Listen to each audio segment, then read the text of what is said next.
We're back here on the GSMC Baseball Podcast, bringing you our second segment. But before we do that, I'd like to ask you again to please like and follow the show. We do get a number of questions from viewers, so to ensure that your question does get read on the air, please use the link, gsmcpodcast.net. It really does help the show, and it really does mean a lot, so thank you so much for that. And let's get back into the show for today. All right, so moving into our second segment here, which is going to be talking about the Baltimore Orioles and the news that came down yesterday, which was about one of their better starting pitchers, Kyle Bradish, and his Tommy John surgery. So I did actually talk about this on, I believe it was either Monday or Tuesday, and I talked about how Kyle Bradish had an injury, his second time going on the injured list for the Orioles this year, and that it was going to be a big impact to them.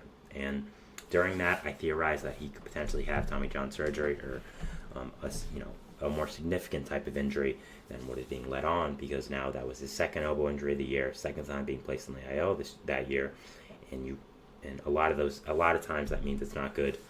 And during the segment I said maybe I'm overreacting, maybe I'm not, but it has now been officially said that I was not overreacting, and it was announced yesterday by the Orioles that Bradish does indeed need Tommy John surgery, and a big blow to this Orioles rotation and this Orioles team.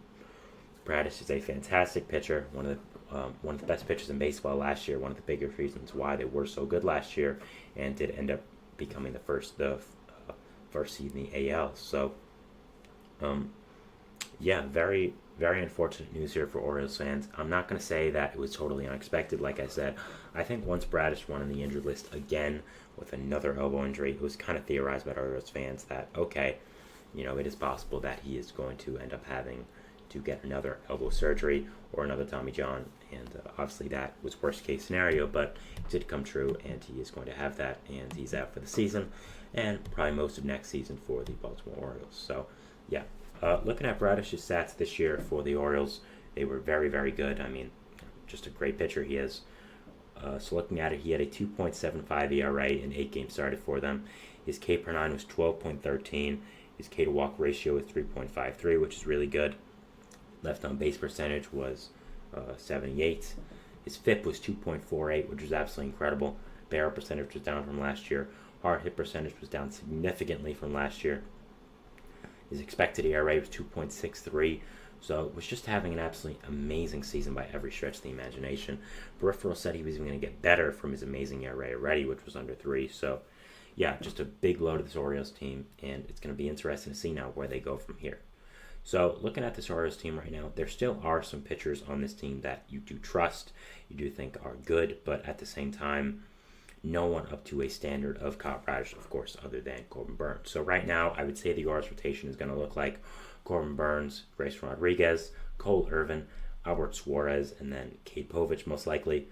Now, Corbin Burnes is obviously an ace. I mean, there's no real doubts about that. Everyone knows who Corbin Burnes is. No one's really doubting Corbin's ability here. So that's at least something good. Going out this offseason, getting that ace, that was a big move by the Orioles, and great job by them, because Burnes has been absolutely fantastic. I also think now this Bradish injury is going to give the Orioles a lot more incentive to extend Corbin Burnes. Now, with Bradish being out for a lot of next year, if you let Burnes walk, God forbid, in free agency, you're now going to have really a big hole in that ace spot. Grayson Rodriguez is really good, and we'll get to him next, but he's not up to the level of a Bradish or a Corbin Burnes. So if I'm the Orioles, I'm extending Corbin Burnes right now. Has been fantastic with you guys, and I don't see any reason why that would stop. Going to your second position in the rotation, of course, it is Grayson Rodriguez. Rodriguez was a former top prospect in the Orioles system for a long time, and has lived up to the expectations this year. Has been really, really great, and has been a very needed number 2 punch here for this Orioles rotation with Bradish out. So, has overall been a big contributor to this Orioles team. He's going to be a big contributor for the rest of the season, and he's going to continue being a great figure in this Orioles rotation. After that, though, is again where it gets a little iffy, because you would usually have Bradish at 2 and then Grayson Rodriguez at the 3. But after this, you now have Cole Irvin, who is good. I mean, came over from the A's last year and was not great, honestly. Was more of a reliever, hybrid starter guy, but has started 11 games for the Orioles this year, only come out of the bullpen twice, has a 3 ERA, has done, again, really, really great for them. His FIP is also at 3.41, which is really nice. FIP minus at 86, ERA minus 78. His barrel percentage is down. His hard hit percentage is up, though, which is very interesting.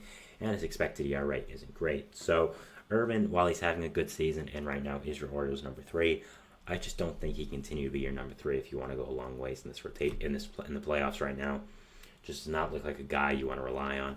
And then after that, Albert Suarez. Suarez, a 34-year-old, I believe, waiver pickup, who was recently pitching in Japan.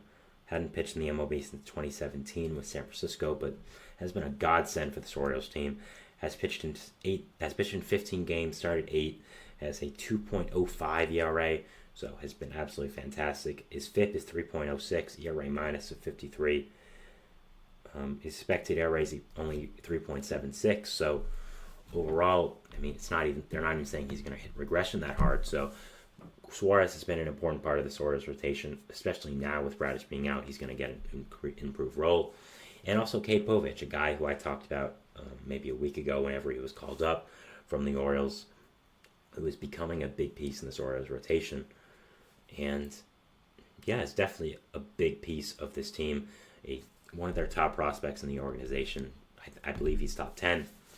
And yeah, it's just a big lefty pitcher that has a lot of great raw stuff, and it's going to be very important to the Orioles rotation right now without Bradish. But even with these guys I'm talking about, even with these good players, no one is up to the standard of a Kyle Bradish. No one is up to this, a standard of another Corbin Burnes. And I think when you're going deeper into the playoffs, deeper into the year, you're going to need some pitching depth. And when you're facing these really good teams in the AL, like the Royals, like the Twins, like the Guardians, like the Yankees, like the Mariners, you're going to need more pitching. And if I'm the Orioles, I need to get more pitching at the trade deadline, and that's really what I'm focusing on if I'm them right now. One thing I floated whenever I talked about the Orioles last, I've talked about them a lot because they have been in the news a lot recently, so I don't remember when I talked about it, was potentially going for the big blockbuster option of going to the White Sox and trading one of your top prospects for Garrett Crochet and Luis Robert. You need a center fielder, you need a starting pitcher badly, and thankfully for you guys, you have a ton of prospect depth, and I've talked about him a few times in the show, but if I'm looking at one guy who could be traded by the Orioles who could get a ton back, it's Samuel Basallo. Basallo is a 19-year-old catching prospect who also profiles mainly as a catcher as well in the long term, and is just not going to be able to play that because he's blocked by Adley Rutschman, one of the best young catchers in all of baseball. So from the Orioles, I'd have no problem giving Basallo up, and if the White Sox come calling and say, we want Basallo, and if you come to the White Sox and you say, we want Robert, we want Crochet, and we'll give you Basallo, if I'm the White Sox, I'm thinking about that trade. Rob, you got a superstar center fielder to add to your amazing young core ready for the Orioles. You get Crochet to add to your rotation for not just this year, but next year as well. And when Bradish does eventually come back, whether maybe it's end of next year, you'd have a rotation of Burnes, Rodriguez, Crochet, and Bradish, and that's coming from where you were. That's a real legit 4-man rotation. That's 4 really great pitchers. And also with the Orioles, you're trading for a guy in Crochet that I've talked about before, is very raw, can still be developed a lot more as a starter. So you're not just trading for him for the now, you're trading him for the future as well. So I think that's a move the Orioles would consider to make. Again, also Jesus Luzardo from the Miami Marlins, who is definitely getting traded this deadline. 2.5 years of control, a younger pitcher, has shown great flash in the MLB. I think would be a great addition to this Orioles pitching staff, and would overall be a great pitcher to add here. But yeah, just any pitcher the Orioles can add, I think they need right now. Pitching is their main focus, and yeah, you definitely need some pitchers right now. You can't you can't have this rotation for the rest of the year. You need to add someone, whoever it is, whether it's Luzardo, whether it's Crochet, whether it's Tyler Anderson, who I talked about yesterday, whether it's Sean Manaea, Luis Severino, whoever it is, you're gonna have to add someone. And from the Orioles, I'm considering my options. And this Bradish injury, again, it's not just bad for this year, but for next year as well. Let's say Burnes walks. What is your rotation going to be? It's going to be Grayson Rodriguez, Cole Irvin. Is that really what you want? I don't think so. So you have to start considering how what the future is going to look like. And I would start first with extending Corbin Burnes. I think he's a significant piece of your team and needs to be extended rather quickly. And yeah, I do that as soon as I can. I would look to trade for a controllable starting pitcher at the deadline, and then I'd look to sign someone in the offseason as well. maybe a mediocre player, not someone, of course, up to the Burns level, but still someone who's good. And, I think something that could be really fun is maybe potentially signing Justin Verlander. Of course, grew up in the DMV area and could come home. Isn't the best pitcher anymore, but is definitely a solid 3-4 option, and wouldn't command that much most likely. Would try to be able to get another ring and be a very fun storyline. So I'd look at that. But yeah, just spitballing here. Really, just the main focus is the Orioles need a starting pitcher, and they need someone that can solidify this rotation for not just this year, but for in the future with this Bradish injury that is very significant. And yeah, from the Orioles, I need someone to do that right now. And yeah, definitely need this to happen sooner rather than later. So yeah, that is our second segment here, talking about Kyle Bradish and the Baltimore Orioles and the Tommy John surgery that he did end up having. Moving into our third segment, which is going to be talking about Royce Lewis and his incredible season so far for the Minnesota Twins. So yeah, we'll talk about him, the impact he's having on the Twins team, and yeah, so we'll see you after the break. So thanks and bye.